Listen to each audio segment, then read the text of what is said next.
Hey guys, back in another video, and I want to talk about something that I really should have talked about a couple days ago. That's Raw. Karrion Kross, writers, go fuck yourselves. That match should not have been booked. That match should have been again Karrion Kross versus a jobber and Jeff Hardy versus a jobber. Having them face each other was a horrible idea. It was a lose-lose no matter what. Keith Lee returns. A guy I've said can be the building block for the next decade of WWE. Loses. Again, he should have returned against somebody else and not the champion. Goldberg getting a WWE title shot at SummerSlam. Why?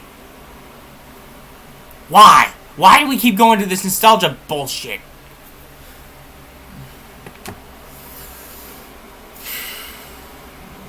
John Cena going to be challenging Roman Reigns to the Universal title. That's probably the best thing that happened on Monday Night Raw. And here's the weirdest thing that happened on Monday Night Raw. Rhea Ripley versus Charlotte Flair for the Raw Women's title.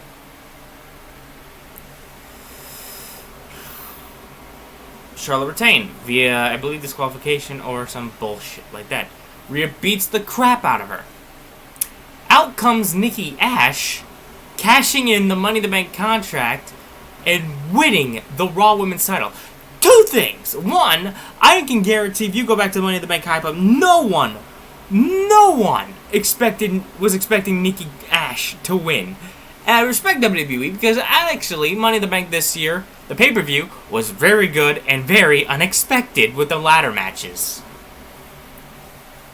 But this is just... No, I'm not hating that Nikki Ash is women's champion. This is my problem. I've said before on this channel, I am not the biggest Charlotte Flair fan. But, if you're this is my problem with Charlotte. When they give her the freaking belt, just to have her lose it hours later. Why? Is it just so she can say that that's another reign? Just to get her to 16? I mean, that makes legitimately, that makes no sense to me to have the champion. I hate transitional champions. I hate them. Because you know what this is looking like, WWE? The Divas era! Where the belt would change hands so many freaking times a week. Excuse me.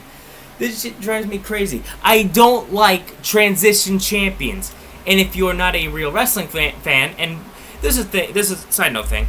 I have to say, this is what I say is not a wrestling fan. And I quote that because these people are not real wrestling fans. People who get so mad that someone has a different opinion on something. It's simple as this. To me, if you have a problem with someone's opinion not agreeing with yours, you're not a real wrestling fan.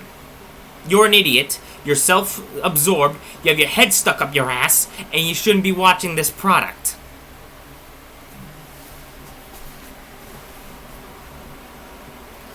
Just to get that out of the way. Because I hate people who think that their opinion is a fact. Opinion is someone's personal thoughts on something. That's what my whole channel's about.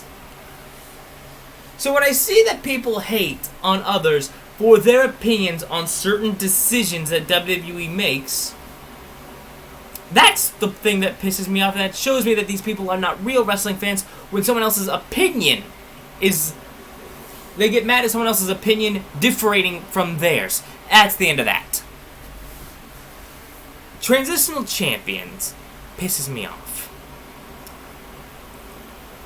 And truly, if you don't, and as I was saying before that rant, if you don't know what a transitional champion means, it means someone who will win the title just to lose it on their next defense.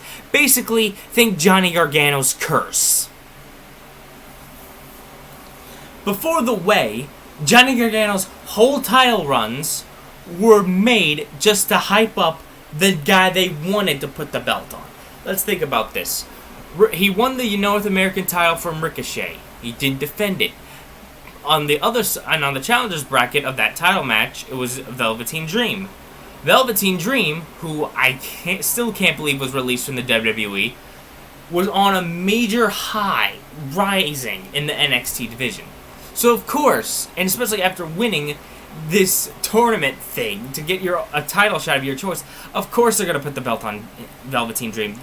They put the belt, same with the NXT Championship. Before they put on Adam Cole, they put on Johnny Gargano because of it being vacant from Tommaso Ciampa having a neck injury. Doesn't that seem a little weird that at the pay-per-view, Johnny won the NXT title? A vacant championship, mind you. And then lost it, of course, to Adam Cole, who became the longest reigning NXT champion in history. That version of Johnny Gargano, before the heel turn, he was there just to have a good match. He was there to not just there to be a good babyface for the company. In my opinion, keywords there, people, he was there to help hype up the next guy they were going to put on the main shelf, in the spotlight. Velveteen Dream in the North American division, and Adam Cole in the Prophecy of Undisputed Gold with the NXT division, title division. Transitional champions, while they can work, like Gargano, because he's such an underdog, you want him to get the belt back. It doesn't work for someone like Charlotte Flair since this has happened before. Her last 2 title reigns that I can remember off the top of my head were transitional title reigns. She won the title, SmackDown Women's title, from Becky Lynch, back when Becky was Becky 2 Belts. The same goddamn night, Bayley cashes in the Money in the Bank contract and wins the title. Fast forward to Hell in a Cell, Charlotte regains the championship. You can call that a transitional champion in Bayley. Then, the following SmackDown, the following Friday, Bayley would turn heel and win back the SmackDown Women's title.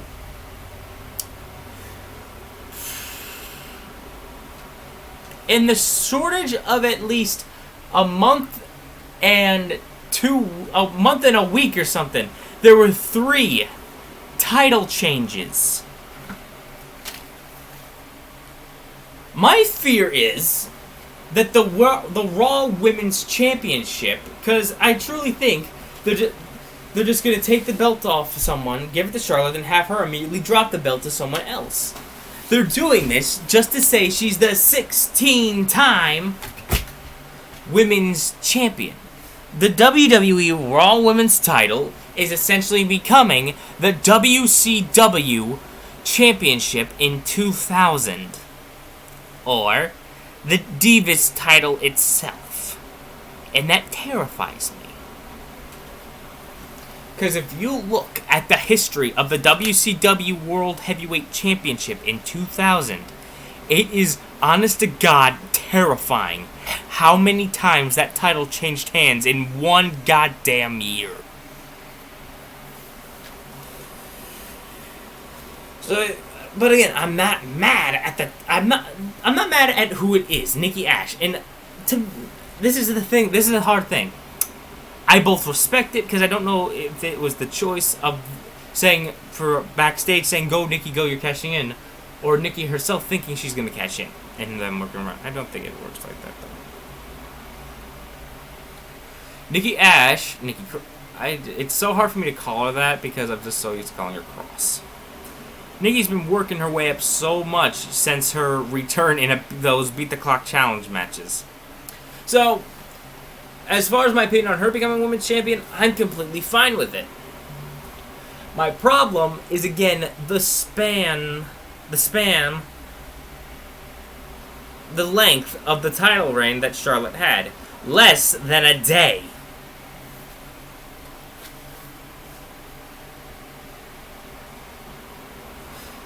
In my opinion, if you're going to do this same cash-in thing, why not just wait till next week or something, man? I don't know. You know what, though? Looking at it also, it would be the most opportunistic thing since Rhea had just beaten up Charlotte Flair and she was at her weakest, so. It's something I hate because I don't like transitional championship match changes, but at the same time I respect it because it's the most opportunistic thing to do. Because you know Edge would do it, you know... Well, actually, Edge was the most opportunistic superstar. So, of course. I don't know, man. Raw itself on Monday night, it was not. The worst thing was the booking. It was horrible booking all over the place, except that segment with Randy Orton, Matt Riddle, and John Cena. That was fucking hilarious. I think what was even the main event for Monday Night Raw?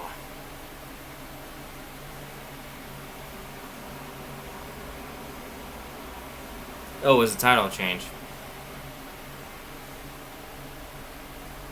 I don't know. The match. Well, this was a 6-man tag between Riddle and the Viking Raiders versus Omos and AJ and John Morrison. The nickname, also just personally, the new nickname for John Morrison is incredibly stupid. Anyway, that's it for this video. Later, guys.